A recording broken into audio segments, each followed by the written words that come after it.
Hey everybody, so we're losing some light and I'm going to try and finish some reels. See if we can before it gets too dark. Is all water one? For example, if you're talking to the ocean, are you talking to one consciousness of water? Or are there separate consciousness, separate energies is one of the questions that came up. First of all, everything is one. Everything. Doesn't matter. We're all energy. We're all one. You and I are the same. Different aspects, different experiences, different incarnations. I am the same as that rock over there. That rock is me. We can even quantumly prove that in physics, that a particle here affects a particle on the other side of the universe. It's all entangled and we're all the same. So to answer that question, very simply put, and even in a scientific capacity, everything is one. Everything is the same. Everything is ultimately energy.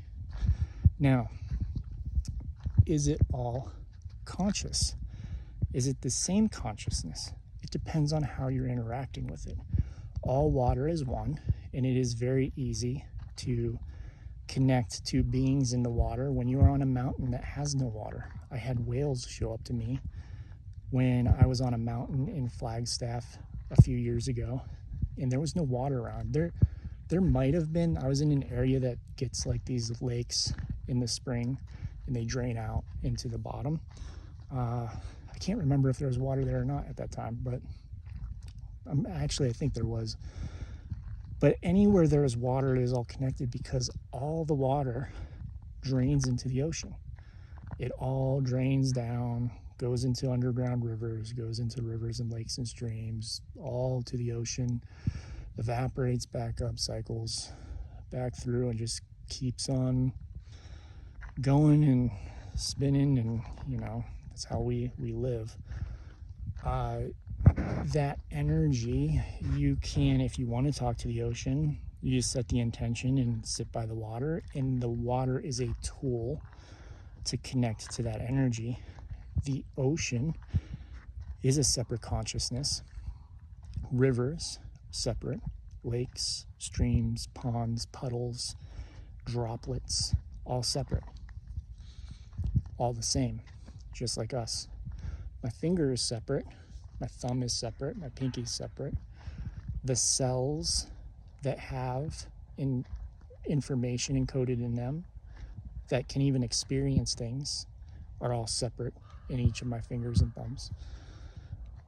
The blood cells, the bacteria that exist in my body, all separate, all the same, all part of my hand. We just call it my hand. All kind of comes apart into separate pieces, and you can talk to all those pieces. The ocean and the water is the same. The beings in them too. Now, what you are talking to consciously, if you're sitting by water, all depends on your intention, your vibration, your frequency, your state of consciousness. This is coming from my guides, by the way. A lot of times I start channeling and people don't know it because nothing really changes. So your state of consciousness, your vibration, your frequency, whichever words you want to use, the intention of what you are doing. What are you intending to do? Are you intending on contacting the ocean, or are you just sitting there meditating, doing nothing? Are you sitting there meditating with no expectation? And you don't have to be meditating. You just be in a dream state. You could be walking around if you're at a frequency that you're able to experience without meditation, without tools, the way I do. You can just be walking around and be like, hey, why is a whale talking to me right now? It all depends on those things. And so when you sit by a stream on a mountain, what is your intention, your frequency, your vibration, the goal, what are you doing? Is there a reason for a larger consciousness to contact you, connect with you? And they're having my words skip. Connect with you and contact you.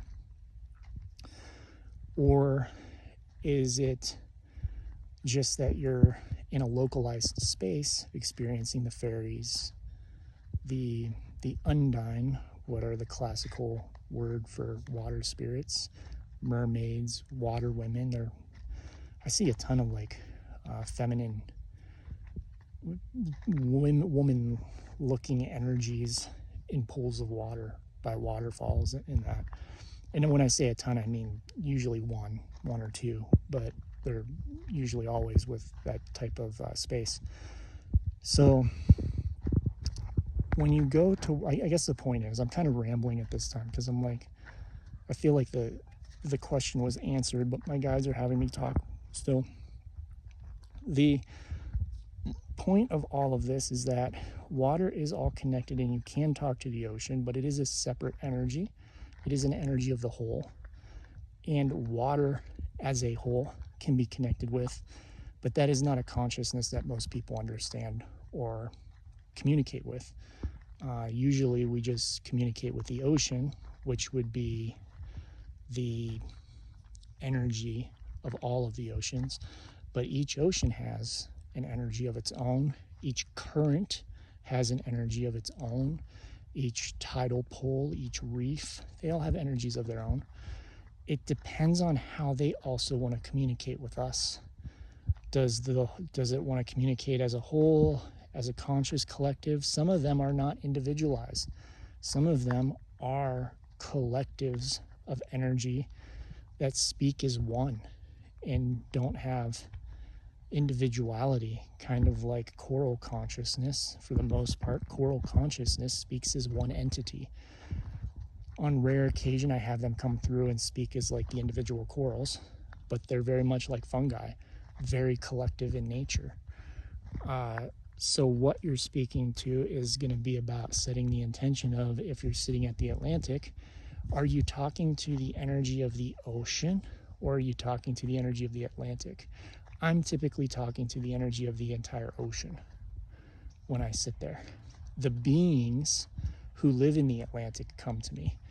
I myself have not really experienced the separation of the oceans, but I know those separations of consciousness exist because the ocean to me speaks to me as one, speaks to me as a collective, as the Mother Ocean, like we would say Mother Earth is the collective of everything on Earth and the spirit of all of Earth.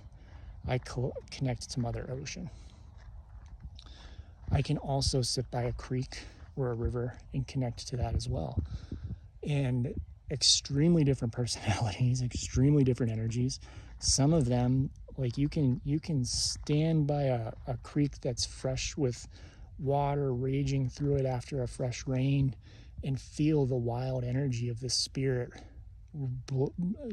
splashing up onto land, feeling everything, happy and excited because it has so much water to use to explore the world, because its energy is the creek, and if the creek is low it can't explore, but when it's high it can explore all over the place.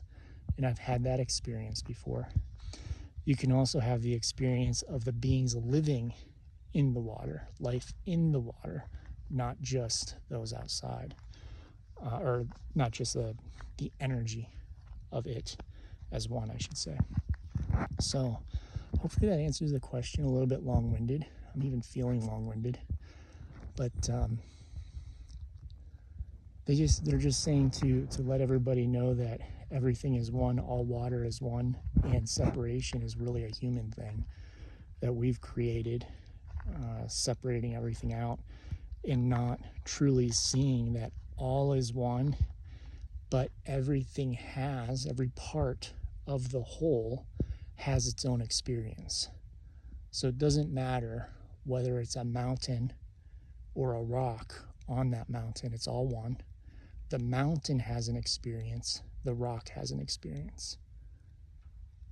The river has an experience, the droplets of water splashing in the river have an experience. The ocean has an experience, the reef, the currents, the caves, all that, they all have experience too. Nothing is separate, but everything is too at the same time. Experiencing separation to experience the world around it.